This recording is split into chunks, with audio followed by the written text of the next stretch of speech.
अस्सलामुअलैकुम, मैं अज़ीज़ शान और ये मेरा यूट्यूब चैनल है। जैसा कि आपके इल्म में होगा कि सरकारी स्कूल्स में STI जॉब्स यानी स्कूल टीचर इंटर्नीज़ की जॉब्स आई हुई हैं, जिसके बारे में मैंने कुछ दिन पहले एक वीडियो अपलोड किया था और मैंने आपसे वादा किया था कि मैं आपको ये भी बताऊंगा कि आपने किस तरह उस जॉब के लिए अप्लाई करना है।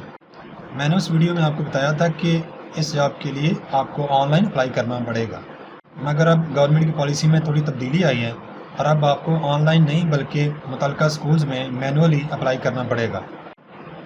इस वीडियो में मैं आपको मुकम्मल तफसीलात से आगाह करूंगा कि आपने वो फॉर्म कहां से डाउनलोड करना है और उस फॉर्म को पुर कैसे करना है और कौन कौन से स्कूलों में आप जमा करवा सकते हैं।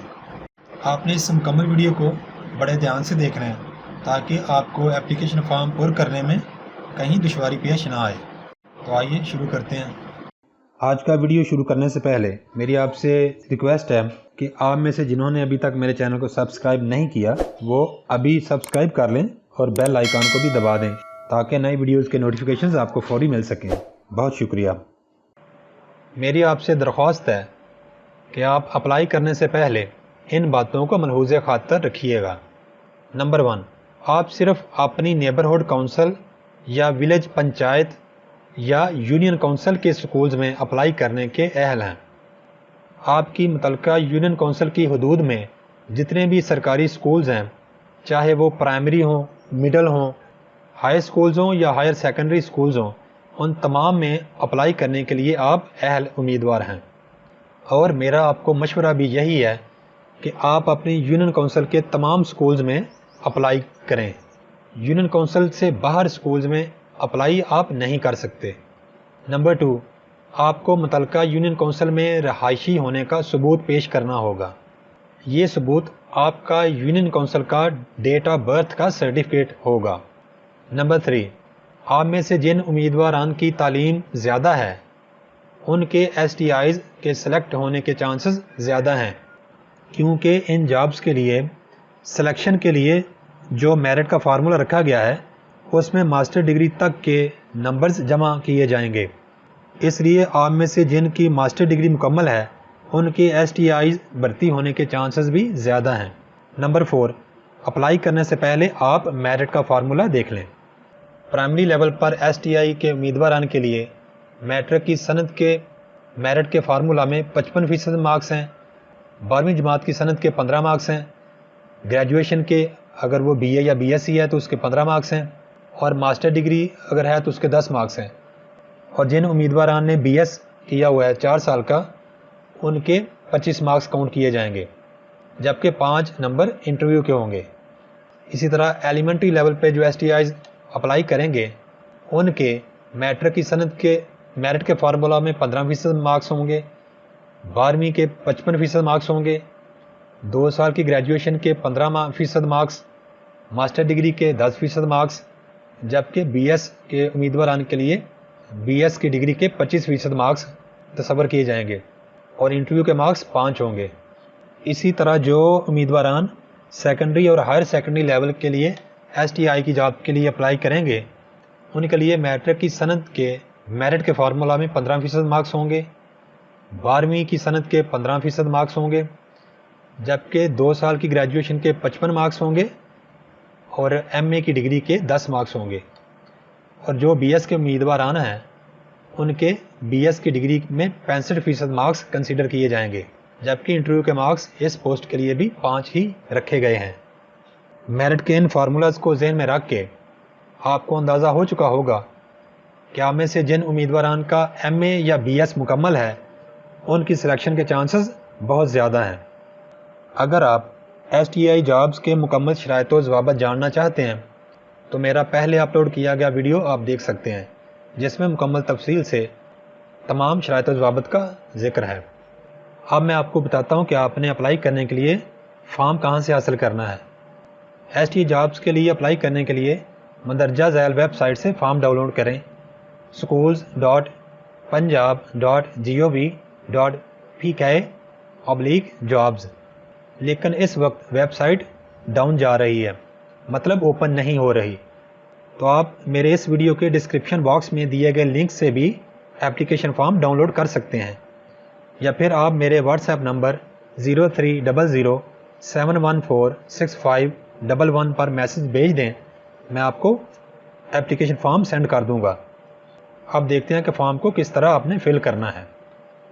ये एप्लीकेशन फॉर्म है। सबसे पहले आपने इस जगह पर अपनी पासपोर्ट साइज़ एक पिक्चर लेटेस्ट होनी चाहिए जिसका बैकग्राउंड ब्लू हो, वो यहाँ पर पेस्ट करनी है। डायरी नंबर और डेट आपने यहाँ पर कुछ नहीं लिखना। Name of post applied, STI आगे ब्रैकेट में आपने लिखना है प्राइमरी लेवल, एलिमेंट्री लेवल या higher and higher secondary level. यहाँ पर आपने अपने डिस्ट्रिक्ट का नेम लिखना है। यहाँ पर तहसील का नाम, नेम ऑफ मरकज़, ये उस स्कूल का मरकज़ है जहाँ पर आप अप्लाई कर रहे हैं।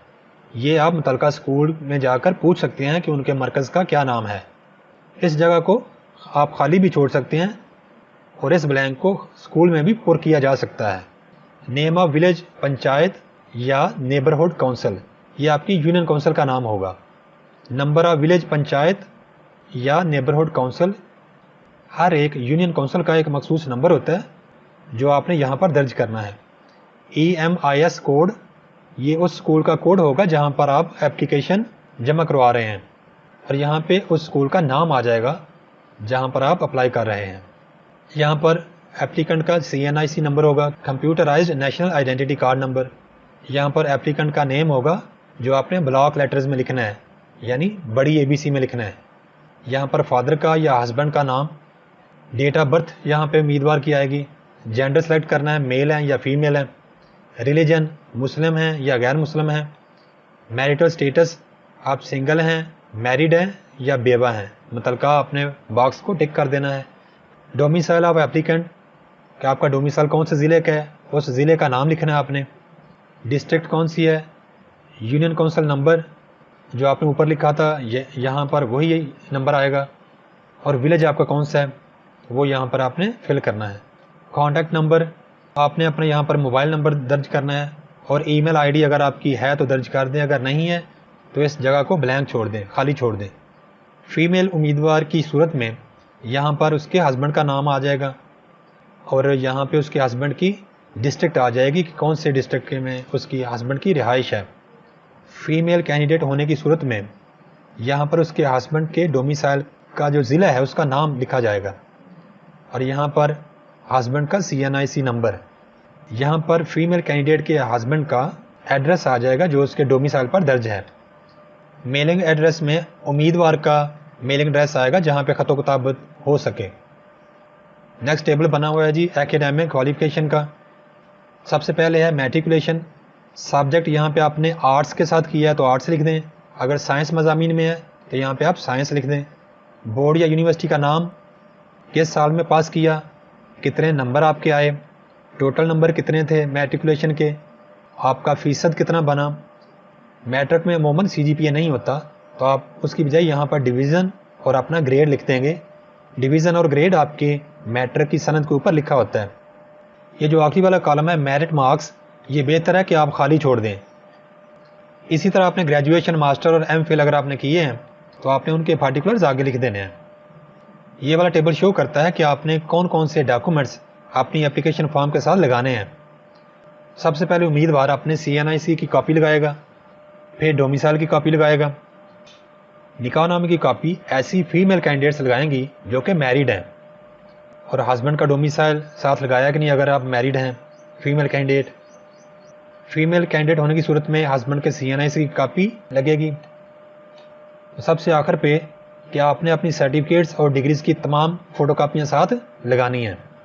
सबसे आखिर पर एप्लीकेंट का डिक्लेरेशन है जिसमें यह बयान है कि आपने जो कुछ भी इन्फॉर्मेशन इस फॉर्म में प्रोवाइड की है वो सारी दुरुस्त है। यहाँ पर कैंडिडेट के सिग्नेचर आ जाएंगे और यहाँ पे वो डेट आ जाएगी जिस दिन आप एप्लीकेशन सबमिट करवाएंगे। उम्मीद है आपको सारा फॉर्म अच्छी तरह फिल करने का पता चल चुका होगा। अगर कोई भी चीज़ आप पूछना चाहते हैं तो आप कमेंट्स सेक्शन में मुझसे पूछ सकते हैं।